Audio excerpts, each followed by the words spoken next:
Warning: our YouTube channel and its videos may contain scenes, language, and content that may not be appropriate for all audiences.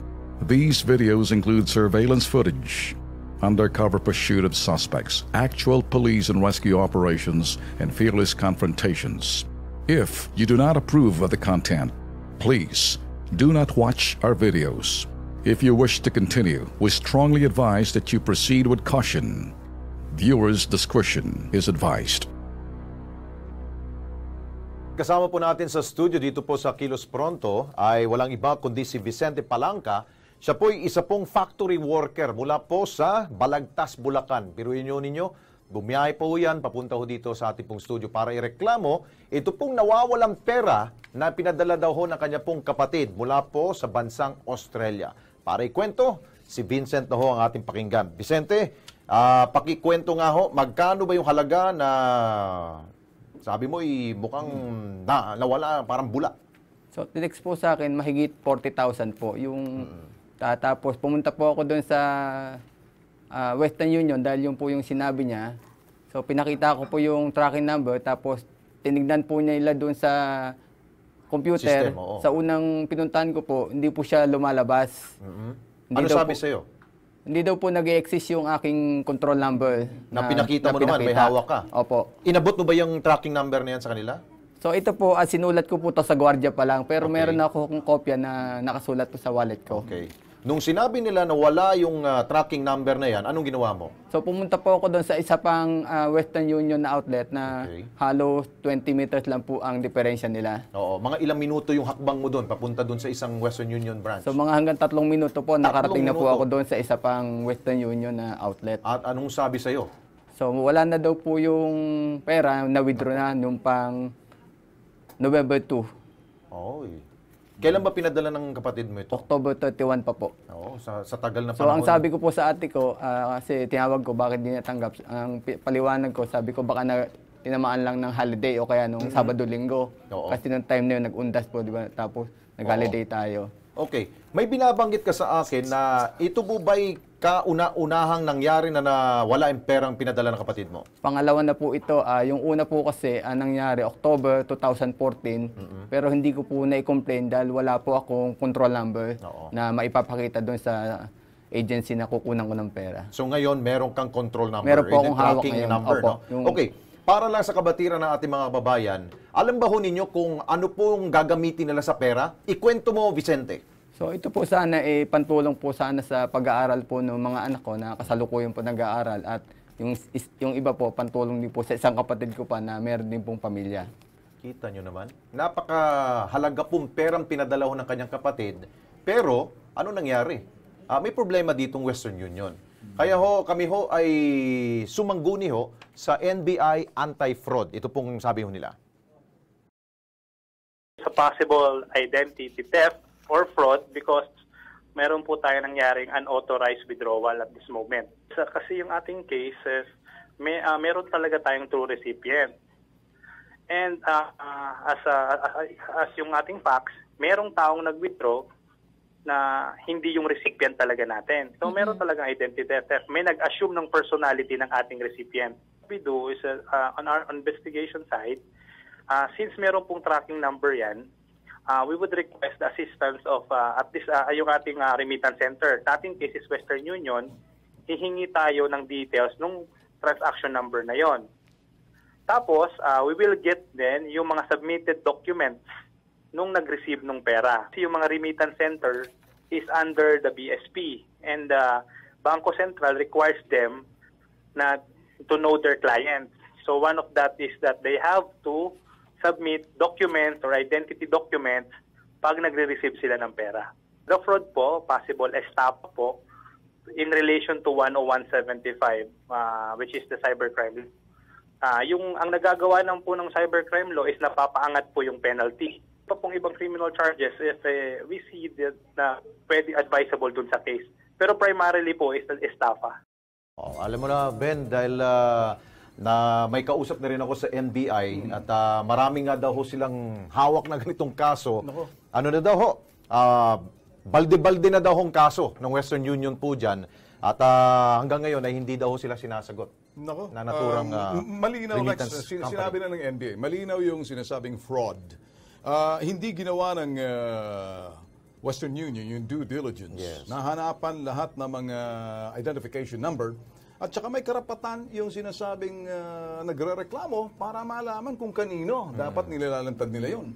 Kaya Lex, dito naman, isinangguni natin sa ating resident consultant sa Bitag Media, si Attorney Frederick Lu. Ito naman kanyang masasabi, posibleng mga legal actions na pwedeng gawin laban sa Western Union.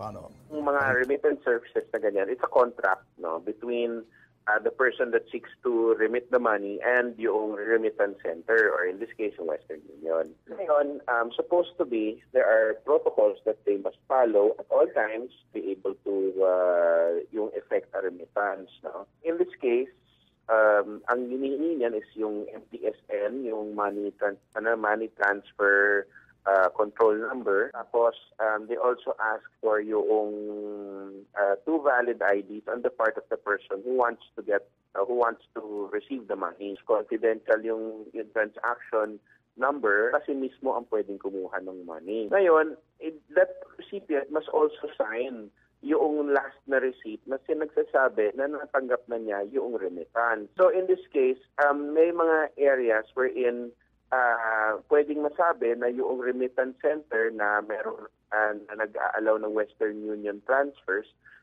nagkaroon ng negligence, no?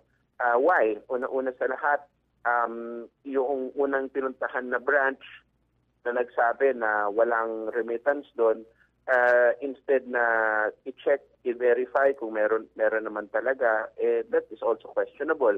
Pangalawa sa lahat, yung part na yung paghingi ng 2 valid IDs, dapat hindi hinihingi yung 2 valid IDs kung hindi naman nag-exist yung number. And so far as the contract is concerned, that's apparently a breach of contract which caused damage to yung recipient or yung sender also. Kasi yung sender yung nagpasok ng pera dyan, hoping na makukuha siya ng kamag-anak niya, pero apparently hindi nangyari yon. Secondly, pwede rin naman magkaroon ng criminal liability if ever yung tao na gumagawa, yung gumawa nito, yung nagpa-release, plus yung taong tumanggap ng pera kahit na hindi naman sila dapat yung tatanggap ng pera, it could also amount to estafa or qualified theft. Yung 2 responsable rin naman doon.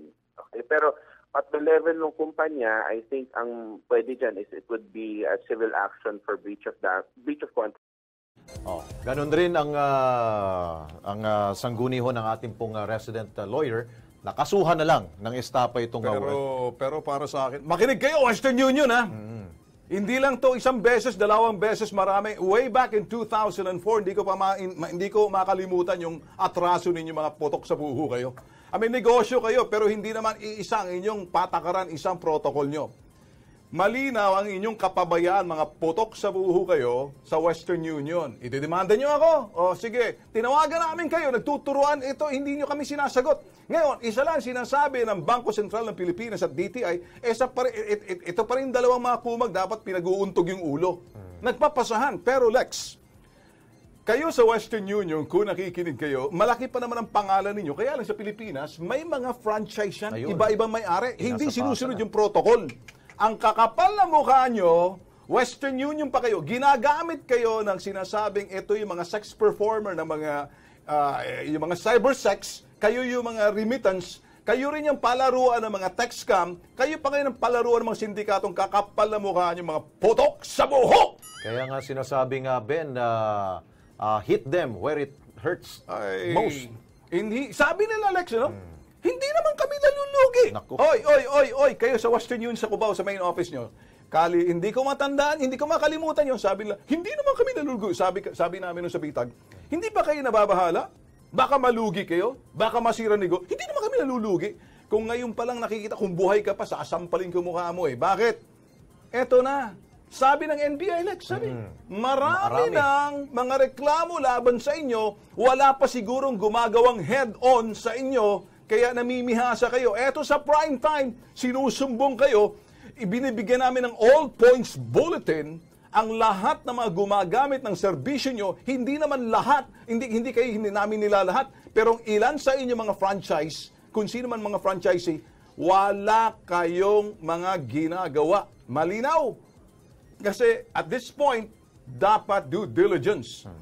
Malinaw, yung sinabi ng resident lawyer ng BITAG at malinaw sinabi ng NBI, kayo nagtatago kayo, naipot na kasi ng mga lawlaw na karusunsilyo kayo sa Western Union. Hindi ko kayo palalagpasin. Pukaw na mo! Okay. Ibig sabihin, gising! Oo. Vicente, maraming salamat at least na naibahagi mo dito ang reklamo mo. Tututukan po yan ng Kilos Pronto. Tutulungan ka namin sa legal na pamamaraan para makasuhan natin itong At kaso. pati at the same time, Lex, dala na rin sa Bangko Sentral Yun. ng Pilipinas. At hindi lang dyan, kung kinakailangan sa DTI, alam ko, kabisado ko, relax ka lang. Okay? Importante na intindihan mo ako. Alright? Kasi baka sabihin, puro kami salita, wala kami nagagawa. Dahil ang sumbungan, hindi sa salita, sa gawa. Ayan.